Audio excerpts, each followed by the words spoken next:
So I tried to jinx it again and ask about Canon RF lenses, but unfortunately no such product announced. Can you give us any update on the situation?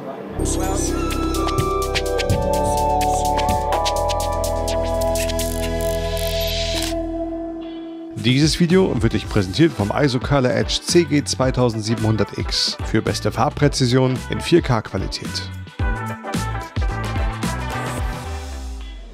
I don't have anything to share today. Actually, we're aware of the demand for our lenses for Canon L-Mount, but we're now considering what we can do for the L-Mount users. Coming back to the Nikon-Z lens announcement last year, how was the first three lenses received by customers?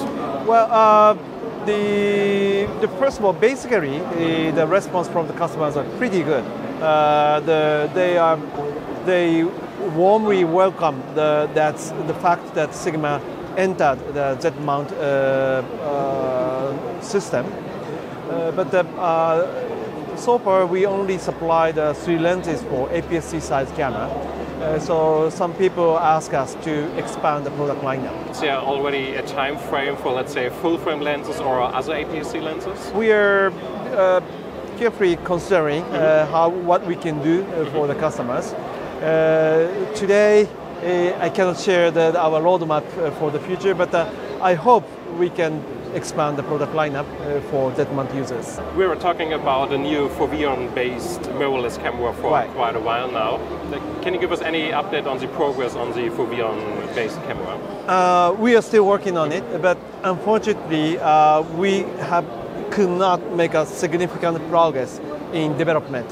We are still designing the image sensor.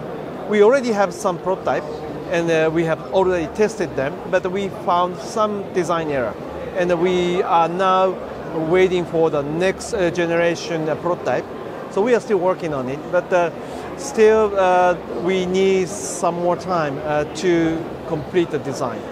The L-Mount Allianz gained some new members in the last few years. Yeah. So how happy or satisfied are you with the development of the L-Mount Allianz in general? Basically, I think it's great to have more the players in L-Mount system, because from customer side, customer has more choices, more options, right? Several different kind of cameras and different kind of lenses. So having more suppliers in L-Mount system is very beneficial for customers. At the very end of last year, you released a new 70 to 200 millimeter 2.8 telephoto zoom lens. Yes. Yeah, it took quite a while, so that's actually my question. Were there technical reasons why it took so long to develop such a lens? Or in hindsight, would you rather like to have the lens earlier on, but maybe not as good, or was it worth the wait in your point of view? It was quite one of the challenging lens, because all other camera manufacturer or lens manufacturer have 70 to 200 2.8. And it's very simple 3 times zoom. So it's not easy to differentiate from others. So we have been exploring many, how can I say, the ways to make the best products for the customers. So it took time for us. Basically, we could not compromise both in optical quality and also weight and size. Yeah. And we believe we could finally complete the really good design optics. Talking about third-party manufacturers or competition in the lens business, if we take a look back 10 or 15 years ago, there were roughly a handful of bigger third-party manufacturers: Sigma, Tamron, Samyang, Tokina, such brands. In the last, I would say, 5 to 10 years, more and more competition grew, and I would say nowadays it's more like 10 bigger third-party manufacturers. So is it more for a good sign for the photography industry? More competition means probably more people are willing to invest into lenses, so there's a market for more competition, or is it just a tough field, to compete in? So. Actually, both. First of all, having more competitors makes us business more challenging. Sure. So as a business person, it makes me concerned. However, at the same time, I think it's a really good thing, not only for the customers but also for us, because so eventually having more competitors is beneficial for customers, because all manufacturers work very hard to supply the even better products. So eventually, this is a good training or a good lesson for the old manufacturers, so we can make our technology better, and it turn into the better products for the customers. My point of view is also, if there's in a way room for more third-party manufacturers, it could also be a healthy sign for the market in general that it's at least stabilized or maybe even grew a bit. Yep. From statics, it hit the bottom last year, and it's become stable.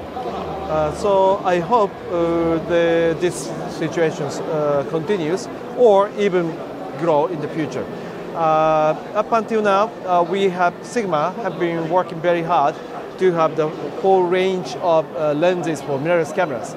Now we have quite a good range of lenses. So we are moving forward. We will release more unique lenses. Like 15mm fisheye or 500, very lightweight 500mm, which stimulates the creativity of photographers or unleash the creativity of photographers. We will be releasing such type of products moving forward. I hope eventually this kind of products expand the market size. Talking about a wide range of products, if you have a look on the Sigma Global Vision lineup with sports, contemporary and art lineup, yes, one really stood out, and that's the I series. Yes. Which doesn't really fit into me because it's such a special, unique design, even for Sigma. So I was just wondering, is there a separated design team just for the I series, or is it like I don't know, who came up with the idea of the I series? I series is basically the idea from me. Interesting. Because I live in Tokyo, in big city. So normally, the people like me living in big city prefers a smaller equipment, smaller camera body, and smaller lens.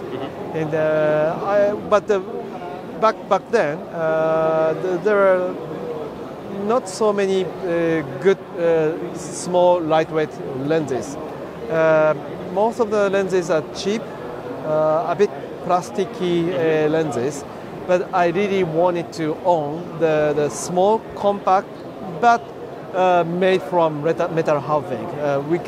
The lens that I can feel the quality. So I came up with the idea, and I asked engineers if they can make it, and then we created I-series. Actually, those who travel a lot, the mobility of the equipment is very, very, very important, I think. Yamaki Kazuto さん、お忙しい中ありがとうございました。ありがとうございました。